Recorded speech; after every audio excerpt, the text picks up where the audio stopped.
Can do that. And, oh, okay, since we already had the printing up there, that came through good. YouTube is back up. Welcome back to YouTube.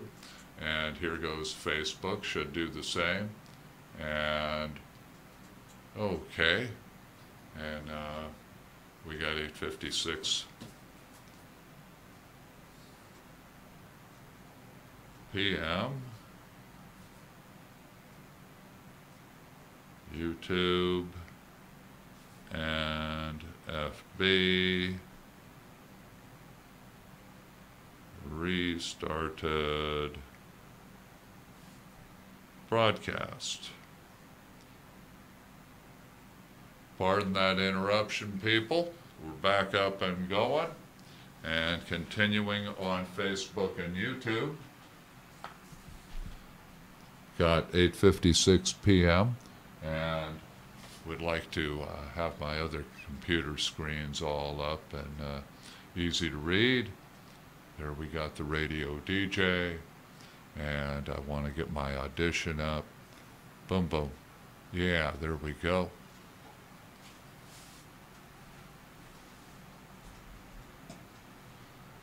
Alrighty. Just get this microphone right up in my face. And we're looking at conforming amendments now. This has to do with 10% ownership of foreign corporations by by U.S. corporations. Conforming amendments, Section 951 is amended by striking subpart and inserting title. 2. Subsection A of Section 957 is amended by striking subpart in the matter preceding paragraph 1 and inserting title. 3. The table of sections for Part 8 of Subchapter B of Chapter 1 is amended by inserting after the item relating to Section 245 the following new item. Section 245A, deduction for foreign source portion of dividends received by domestic corporations from certain 10% owned foreign corporations. Effective date, the last day of last year. Section 14102 on page 378 now, special rules relating to sales or transfers involving specified 10% owned foreign corporations, sales by U.S. persons of stock. Section 1248 is amended by redesignated Section 1248 is amended by redesignating subsection J as subsection K and by inserting after subsection I the following new subsection J, coordination with dividends received deduction in the case of the sale or exchange by a domestic corporation of a of stock in a foreign corporation held for 1 year or more. Any amount received by domestic corporation of stock in a foreign corporation held for 1 year or more, any amount received by the domestic corporation which is treated as a dividend by reason of this section shall be treated as a dividend for purposes of applying Section 245A. Effective date, last day of last year. B, basis in specified 10% owned foreign corporations reduced by non-taxed portion of dividend for purposes of determining loss in general. Section 961 is amended by adding at the end of the following new subsection, basis in specified 10% owned foreign corporation reduced by non-taxed portion of dividend for purposes of determining loss. Oh, boo-hoo.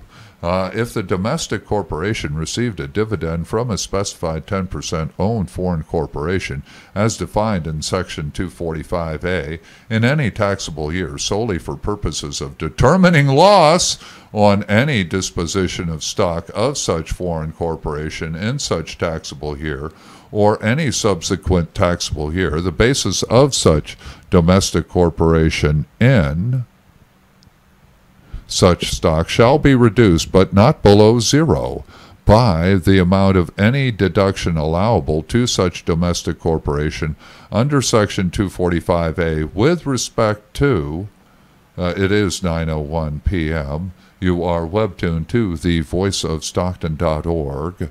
I am Richard Slezak. This is a Saturday Evening News, and we're going over the Tax Cuts and Jobs Act of December 15th, 2017.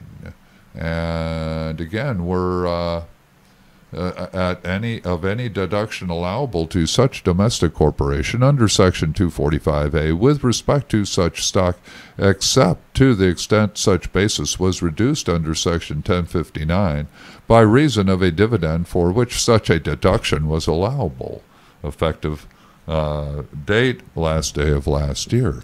Sale by CFC of a lower tier CFC in Section 964E is amended by adding at the end of the following new paragraph, coordination with dividends received deduction. If for any taxable year of a controlled foreign corporation beginning after the last day of last year, any amount is treated as a dividend under paragraph 1 by reason of a sale or exchange by the controlled foreign corporation of stock in another foreign corporation held for 1 year or more, then notwithstanding any provision of this title. We're on page 380. The foreign source portion of such dividend shall be treated for purposes of Section 951A1A as Subpart F income of the selling controlled foreign corporation for such taxable year. 2. A United States shareholder with respect to the selling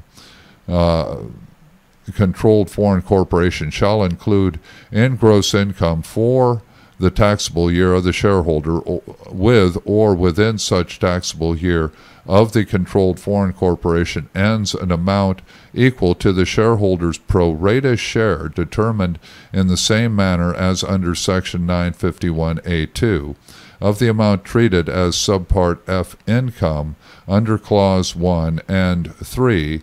The deduction under Section 245AA shall be allowable to the United States shareholder with respect to Subpart F income included in gross income under Clause 2 in the same manner as if such Subpart F income were a dividend received by a shareholder from the selling controlled corporation. Page 381 we're on now. Application of basis or similar adjustment for purposes of this title in case of sale or exchange by a controlled foreign corporation of stock in another foreign corporation in a taxable year of the selling controlled foreign corporation beginning after the last day of last year. Rules similar to the rules of Section 961D shall apply. Foreign source portion. Effective date, last day of last year. Treatment of foreign branch losses transferred to specified 10% owned foreign corporations. I'm just going to start reading the headings. We're on page 382. And we're at 9:05 p.m. And this will be somewhat of a change. 9:05 p.m. Headings only to be read for show remainder, and we're on page 382. Pages 361 through 382, 381 were read in full. Alrighty. Excusez-moi.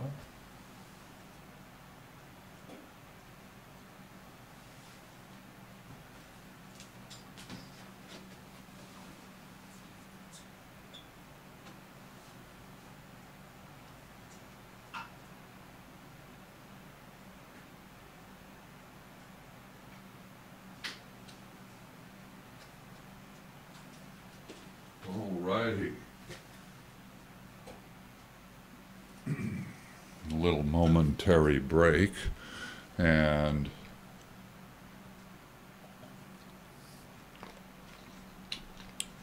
what I'm, as a reporter bringing this to you, beginning to realize is that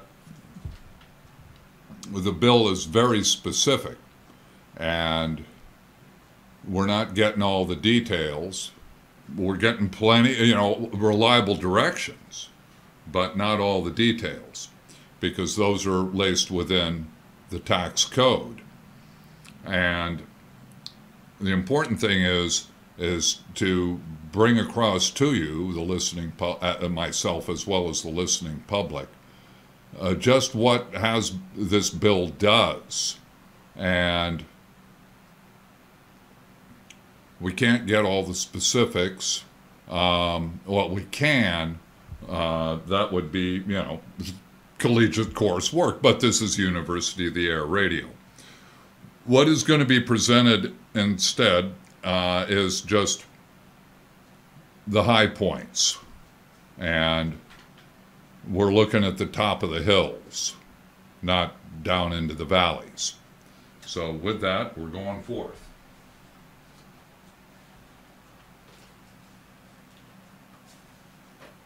Get my screens back up here so I can see them. And we seem to be doing well, a 908, doing fine on the XSplit. Glad to have you all back. And where is there's my arrow. All righty. And heading into the home stretch here. And we got 9:08 p.m., last fifth of the show coming up. So, Section 91, certain foreign branch losses transferred to specified 10% owned foreign corporations, and transferred loss amount.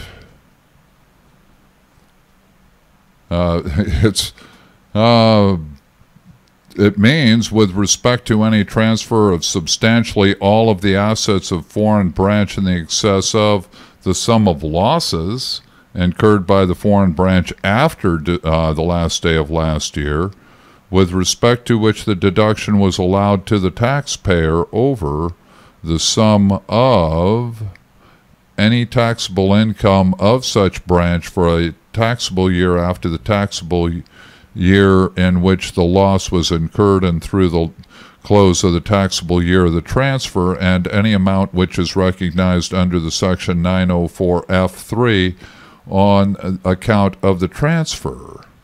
Reduction for recognized gains, source of income, basis adjustments, clerical amendment, effective date transition rule, and repeal of active trade or business exception under Section 367, conforming amendments. There's some striking and inserting, more striking and inserting, effective last day of last year. Section 14103, treatment of deferred foreign income upon transition to participation exemption system of taxation. Then Section 965 is amended to read as follows. Section 965, treatment of deferred foreign income upon transition to participation exemption system of taxation. Begins before January 1st, 2018. The accumulated post-1986 deferred foreign income of such corporation determined as of November 2nd, 2017, or 2, the accumulated post-1986 deferred foreign income of such corporation determined as of December, last day of last year. Reduction in amounts included in gross income of United States shareholders of specified foreign corporations with deficits in earnings and profits at least one E&P deficit foreign corporation, the amount which would, but for this subsection, be taken into account under Section 951A1 by reason of subsection A as such United States shareholders prorate a share of the subpart F income of each deferred foreign income corporation shall be reduced by the amount of such United States shareholders aggregate, what do they call it? E&P, earnings and profits, E&P deficit, which is allocated under paragraph 2 to such deferred foreign income corporations. Allocation of aggregate foreign earnings and profits deficit allocated among deferred foreign income in an amount which bears the same proportion to such aggregate. More on post-1986 deferred income, aggregate of shareholders pro rata share, definitions related to earnings and profit deficits, aggregate foreign earning and profits deficit, means with respect to any U.S. shareholder, the lesser of the aggregate of such shareholders' pro rata shares of the specified earnings and profits of the earning and profit deficit foreign corporation of such shareholder, or to the amount determined under paragraph 2b. Allocation of deficit. A qualified deficit as defined in section 952, and into which is attributable to a qualified deficit, including the qualified activities to which such portion is attributable.